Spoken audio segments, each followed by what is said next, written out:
Hello friends, beauty's bake and cook চ্যানেলে আপনাদের সবাইকে স্বাগত জানাই। আজকে একটা পাইনাপেল ফ্লেভারের কেক আমি ডেকোরেশন করব।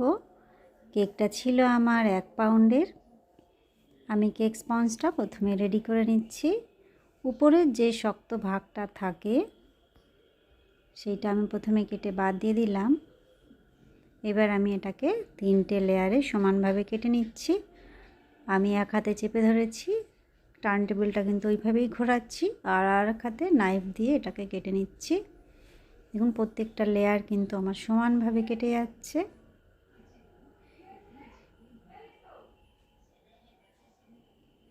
দেখুন পুরো সমানভাবে কেটেছে। এবার আমি কিছুটা পাইনাপেল ক্রাশ জলের সঙ্গে মিক্সড করে নিয়েছি। নিয়ে কেক স্পঞ্জটা প্রথমে ভিজিয়ে নিচ্ছি।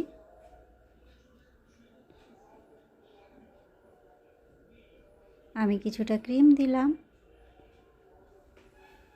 ক্রিমটা আমি স্প্রেড করে দিচ্ছি।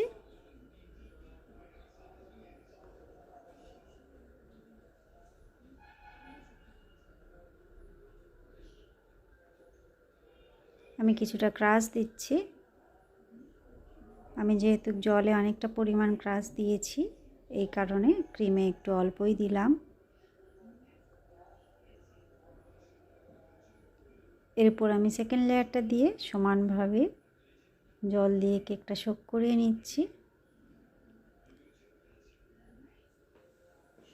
আবারও একই প্রসেসে আমি ক্রিম দিচ্ছি।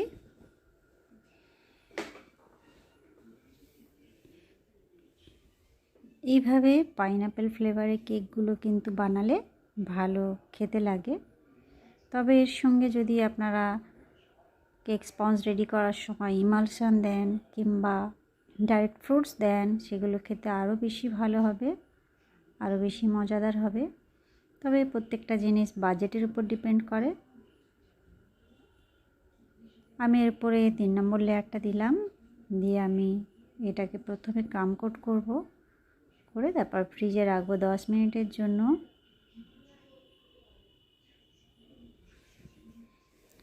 ক্রাম কোটটা প্রত্যেকবারে আমি করি, কেননা ক্রাম কোট করলে কেকের ফিনিশিং ভালো আসে।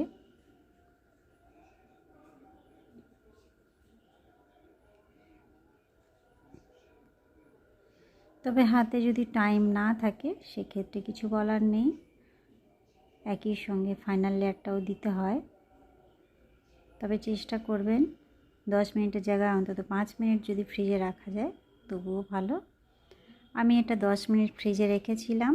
এবার এরপর ফাইনাল লেয়ার দিচ্ছি। এটা আমি ক্রিমের সঙ্গে হালকা ইয়েলো কালার মিক্সড করেছি। আমি just 2 drop yellow colour mixed করেছি। আমি এটাকে লাইট ইয়েলোই রেখেছি।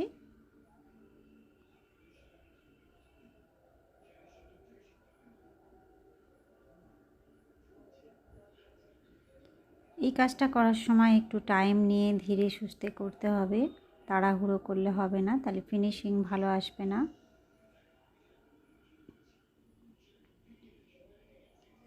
এখানে আমি একটু তাড়াতাড়িই দেখিয়ে দিচ্ছি, কেননা ভিডিও অনেক বড় হয়ে যাবে বলে।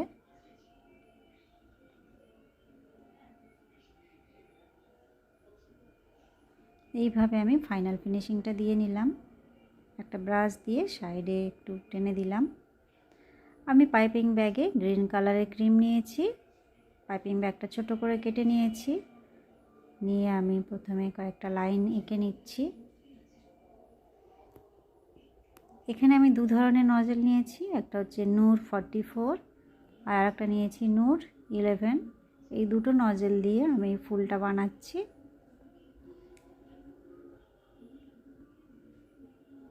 আমি একটায় সাদা ক্রিম নিয়েছি আর একটায় পিঙ্ক কালার ক্রিম নিয়েছি।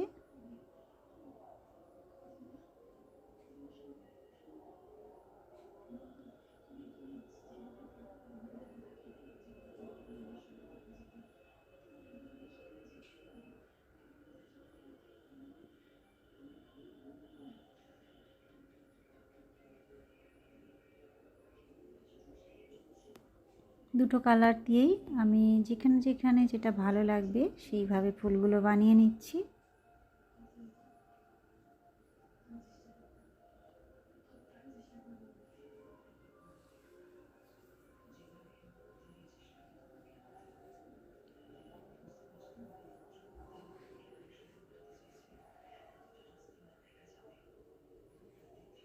সবসময় একঘেয়েমি ডিজাইন না করে কিছুটা আলাদা করার চেষ্টাই আমি করি, এটাও তার মধ্যে একটা। যদি ভালো লেগে থাকে তাহলে একবার ট্রাই করে দেখবেন, ডিজাইনটা সত্যি খুব সুন্দর লাগে।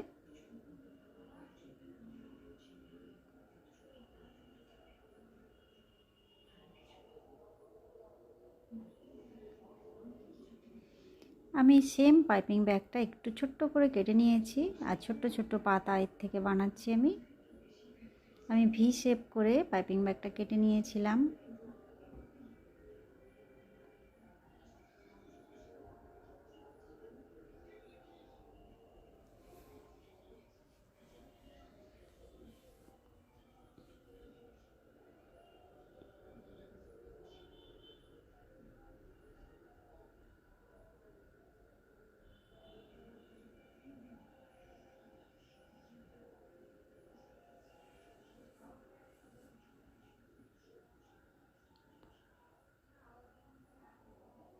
যেখানে যেখানে মনে হচ্ছে পাতা দিলে ভালো লাগবে সেইখানেই দিচ্ছি। আমি এবার বর্ডার দিয়ে নিচ্ছি আগে পিছে করে।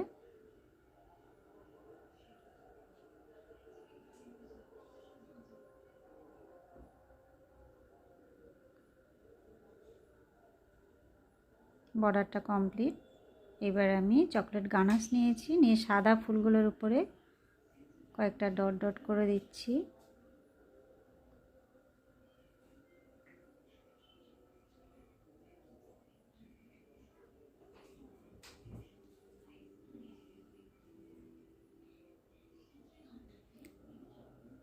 নামটা আমি এখানে লিখে নিচ্ছি, চকলেট গানাশ দিয়েই করছি। গানাশটা কিন্তু স্টিপ অবস্থায় লেখা যাবে না, ওই জন্য সেদিকে খেয়াল রাখতে হবে।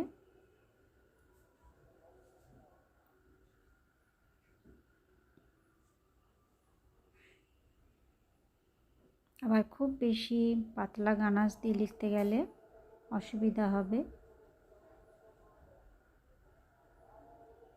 আমি কয়েকটা গোল্ডেন সুগার বল নিয়েছি, নিয়ে আমি পিঙ্ক ফুলগুলোর উপরে বসিয়ে দিচ্ছি।